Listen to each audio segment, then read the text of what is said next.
This is the Spectrum Protect blueprints sizing presentation. We will discuss the blueprint documents. This is our agenda. I will give an overview of the Spectrum Protect blueprints, considerations for using them. Then I will have an example of using the blueprints to size different servers. The slide we're looking at now is a nice introduction, shows what the blueprints provide on the left and the value propositions for the blueprints on the right side. We will cover many of the points on this slide in more detail when discussing how to use the blueprints to select the correct server. But let me touch on some points that are values for using the blueprints. The architecture of the blueprints is based on disk only and the use of deduplication and compression. So those are key points about using the blueprints. When the blueprint systems are installed, you have very useful scripts for, first of all, validating that the system is set up properly before it's configured, and then another script for actually performing the configuration of the entire Spectrum Protect server. And that includes even setting up schedules to run the administrative activities.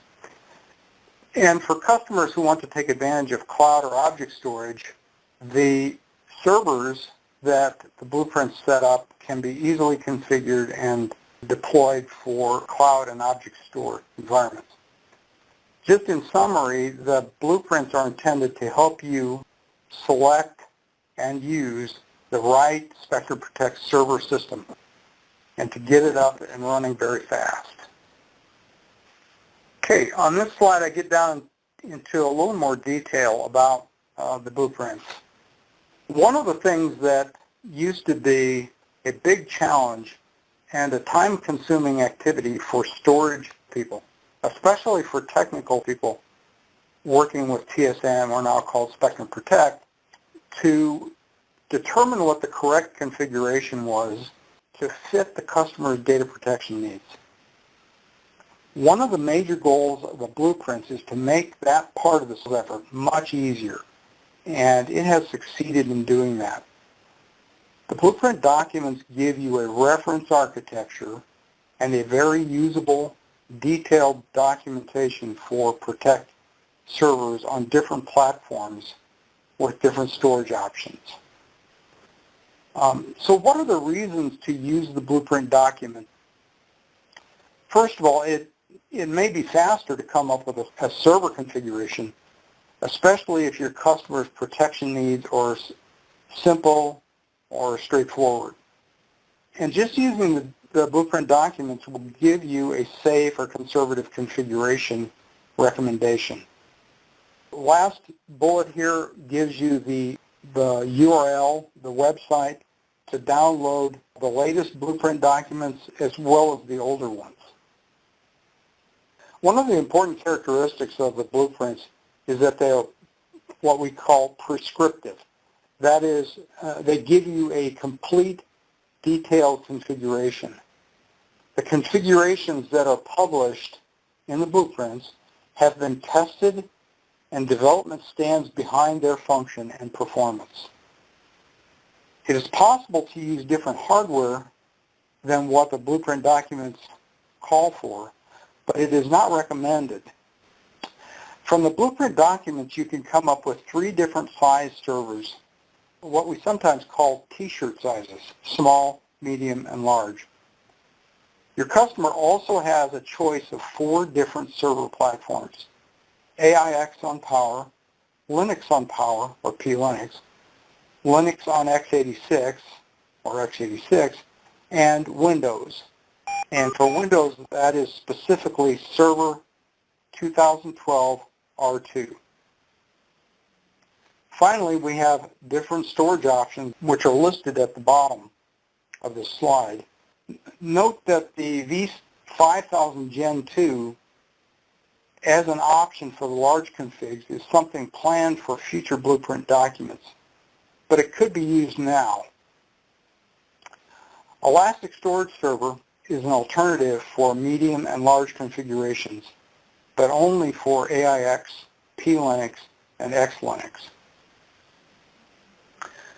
Here are some considerations for using the blueprints. The current level of the blueprints require the use of Spectrum Protect version 7.1.5, which was released in the first quarter of this year, or version 7.1.6, which was released in June. The current blueprints are designed around the use of directory container pools. If your customer situation requires the use of legacy storage pools, you would need to use one of the older blueprints, the blueprints that preceded our introduction of the container storage pools. And again, those older blueprints are also available at the URL that I showed on the prior page. But we do strongly recommend using container pools. They are the direction we are going for storage pools in Spectrum Protect. Since the blueprints use container storage pools, they're also designed around the use of, and they really assume the use of data deduplication and compression. Now, client-side deduplication is an option, but you can use just server-side deduplication.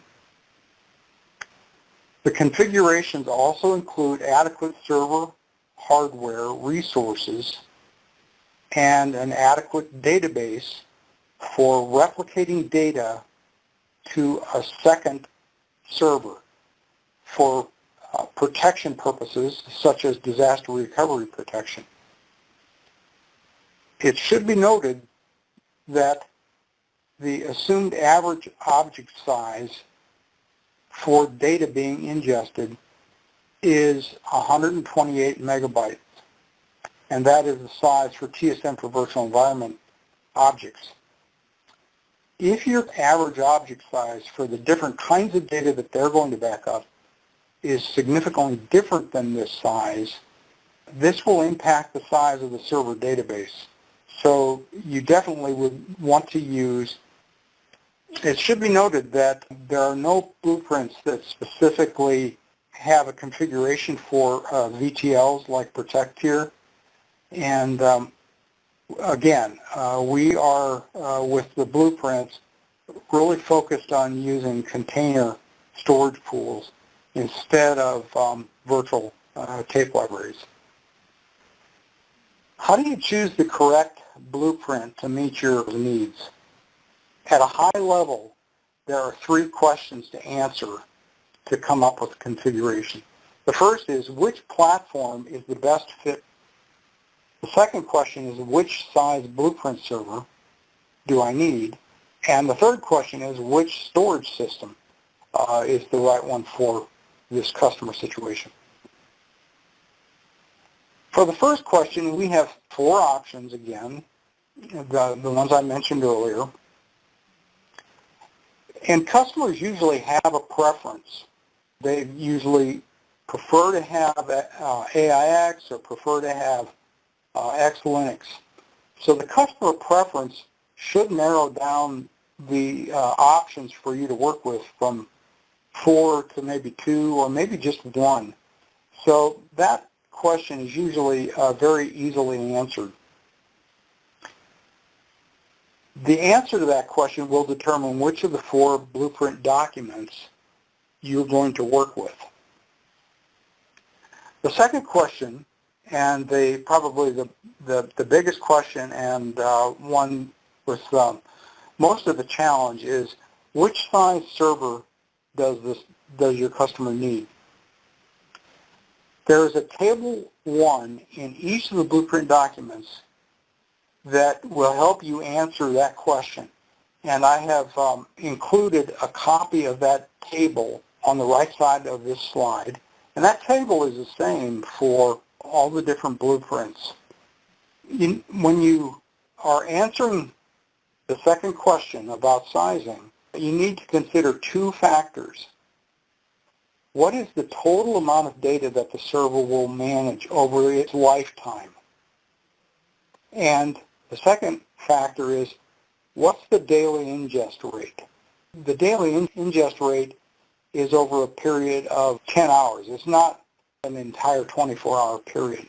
The table, as you can see, has two columns to use to look at using both the average daily ingest and the managed data. And in the example on the next slide, I will use the table to show how you make a choice of which size server. The last question is, which storage type to use? Currently, for the small and the medium, there's just one choice each. For the small configuration, the choice is a V3700. There are two possibilities for the medium, V5000 and Elastic Storage Server. For the large, currently there are two choices documented, and that's V7000 Elastic Storage Server, ESS. You can also use the V5000 Gen 2. The blueprint configuration documents for the V5000 Gen 2 are coming down the road. Now, again, the exception is that with Windows blueprints, they do not have an ESS option. What I have shown here on this slide is an example of choosing a blueprint configuration. So let's go over a very simple list of needs and preferences. They have an existing TSM server, which they want to replace with a Spectrum Protect version 716 server, the latest, and they want a 3-year solution. The solution must have disaster recovery protection, so there will be a second server at another site. The customer prefers to have X-Linux servers, and the IBM sales team has successfully sold them on the value of Elastic Storage Server. Furthermore, working with the customer, you have determined what the daily ingest rate is today and what it will be in 3 years. You also know how much data, what the front-end data amount will be. This is very simply a TSM for VE environment.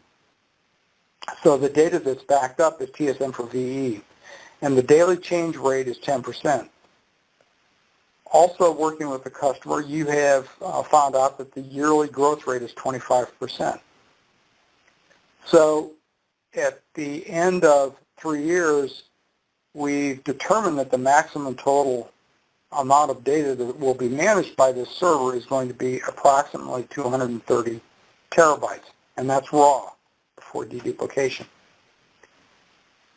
Now, if we look back at the table, or look at the table in the blueprint, you would see that a small server would handle the daily ingest amount.